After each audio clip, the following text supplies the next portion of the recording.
Baiklah, assalamualaikum warahmatullahi wabarakatuh. Selamat siang teman-teman semuanya.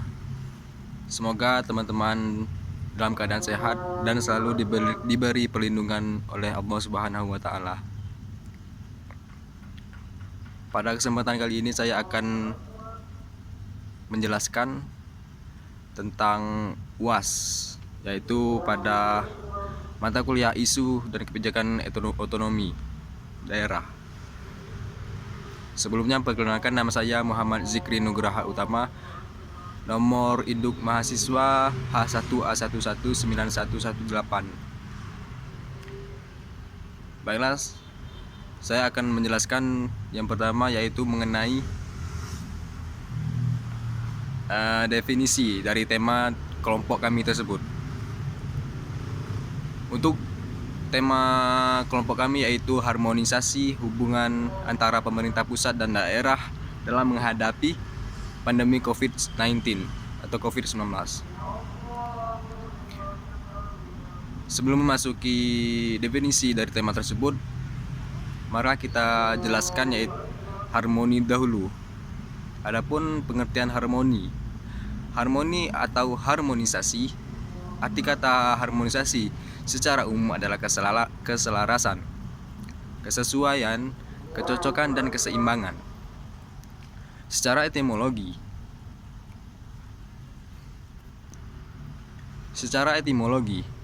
kata harmoni berasal dari bahasa Yunani yaitu harmonia, yang berarti terikat secara serasi dan sesuai. Sebelum memahami penyebab COVID-19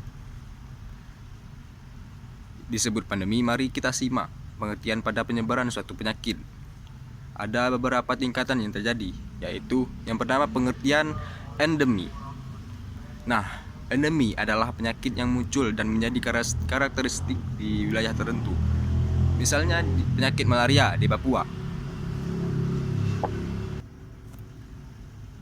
Selanjutnya adalah penyakit epidemi. Terjadi ketika suatu penyakit telah menyebar dengan cepat ke wilayah atau negara tertentu dan mulai memengaruhi populasi penduduk di wilayah tersebut. Contohnya adalah penyakit virus Ebola yang timbul di Republik Demokratik Kongo pada tahun 2019. Dan yang terakhir adalah pandemi. Nah, pandemi adalah wabah penyakit yang terjadi serempak di mana-mana, meliputi daerah geografi yang luas atau seluruh benua. Dengan kata lain, penyakit ini sudah menjadi masalah bersama bagi seluruh warga dunia. Contoh penyakitnya yaitu HIV dan AIDS, dan yang seperti sekarang yang terjadi yaitu COVID-19.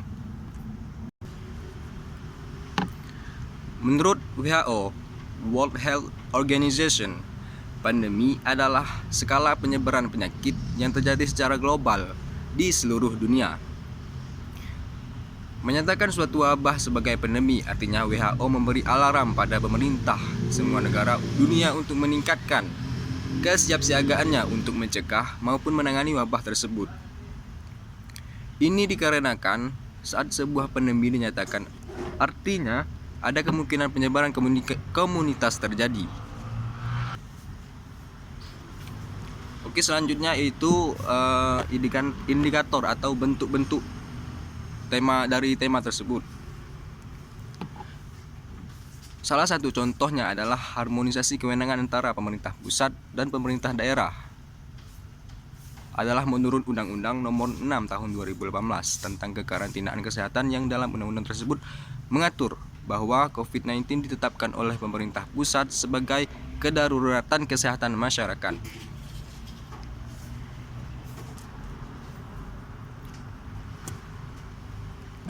Selain itu, pemerintah pusat bersama-sama dengan pemerintah daerah melakukan upaya terhadap ketersediaan sumber daya yang diperlukan dalam penyelenggaraan kekarantinaan kesehatan melalui upaya antara lain. Yang pertama yaitu membentuk gugus tugas pelaksanaan COVID-19 atau penanganan COVID-19. Yang kedua, menyediakan fasilitas kesehatan. Yang ketiga, menyelenggarakan edukasi bahaya COVID-19 kepada seluruh masyarakat. dengan memobilisasi seluruh stakeholders untuk berpartisipasi menghadapi COVID-19. Dan yang kelima adalah menyediakan jaringan pengaman sosial serta menangani dampak ekonomi dari COVID-19 tersebut.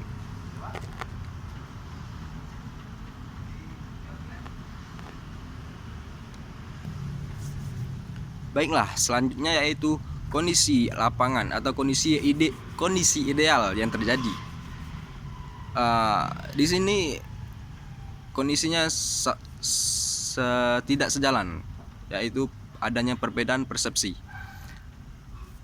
Secara administratif, penyebab buruknya hubungan pusat dan daerah selama masa pandemi dapat ditinjau dari pendekatan yang digunakan pemerintah. Karakteristik COVID-19 yang erat dengan aspek kesehatan menjadikan pemerintah harus dapat melakukan kombinasi pendekatan bencana. Merujuk pada Undang-Undang Nomor 24 Tahun 2007 dan pendekatan kesehatan merujuk pada Undang-Undang Nomor 36 Tahun 2009. Kedua pendekatan ini yang kemudian berpengaruh pada pembagian urusan pusat dan daerah. Dalam Undang-Undang Nomor 23 Tahun 2014, urusan kesehatan dan kebencanaan digolongkan sebagai urusan pemerintahan yang konkuren, yang artinya pemerintah daerah juga memiliki kewenangan dalam mengurusi urusan tersebut. Namun, perlu disadari bahwa bencana COVID-19 telah ditetapkan sebagai bencana nasional melalui Kepres nomor 12 tahun 2020. Ini berimplikasi pada pemerintah pusat yang memiliki peran dominan dalam masa kedaruratan nasional.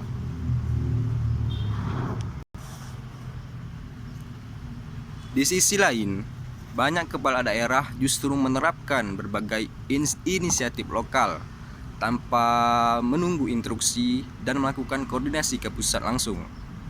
Langkah tersebut dipilih karena bencana COVID-19 menuntut upaya penanganan yang tepat dan cepat. Perbedaan persepsi inilah yang menjadi awal mulai terciptanya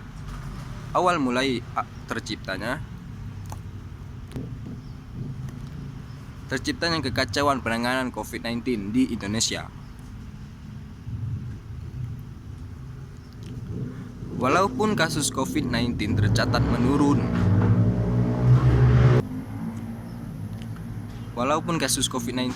menurun, bukan berarti pusat dan daerah menjadi lengah dalam upaya penanganan COVID-19.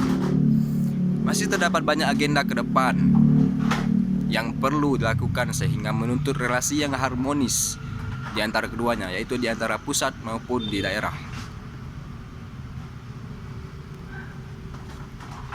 Baiklah, selanjutnya yaitu salah satu contoh kasus yang terjadi.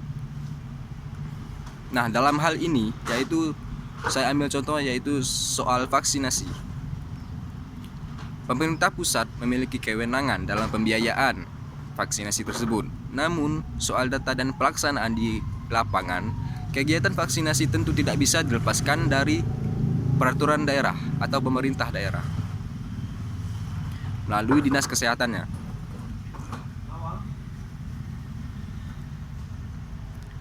Dalam hal pemulihan sektor ekonomi, pemerintah pusat tidak bisa hanya bergantung pada pembiayaan melalui APBN. Tetap diberlakukan peran pemerintah daerah melalui APBD dalam rangka pemulihan ekonomi pasca pandemi.